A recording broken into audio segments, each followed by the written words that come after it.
এই তো জীবন চলে যাচ্ছে, বেশ চলে যাওয়া চোখের ধার ঘেঁষে। মহামারীর গ্রীষ্মে তারের মেলোড্রামাটিক কম্পনের মৃদু শীতে সবকটা লোম দাঁড়িয়ে যাওয়ার মতো করে। ভাঙা কয়েলের ভারে উল্টে যাওয়া স্ট্যান্ড পুড়তে পুড়তে আবার দাঁড়িয়ে যাচ্ছে নিজ পায়ে।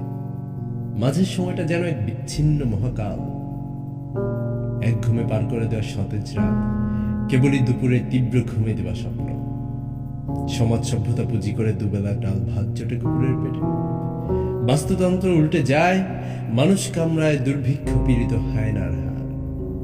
একই ব্লেডে তিনটে ক্লিনশে ভেটাকা বাঁচিয়ে জোটে তিনটে মহাতারকার ন্যায় তীব্র উজ্জ্বল সিগারেট। ক্রমশ ফুরোয় ভোর হতে চেয়ে বারে। ওহো প্রিয়তমা, জল চৌকিটা উল্টো করে ফেলে এসে তার তলায় চাপা দিয়ে এসেছিলাম প্রশ্নবিদ্ধ চেরনবিল বিপর্যয়। তাও সে বছর কয়েক হয়ে যায়। তার তলায় যদি বেলি ফুল জন্মায়, রাতে তার সুবাস নিয়ে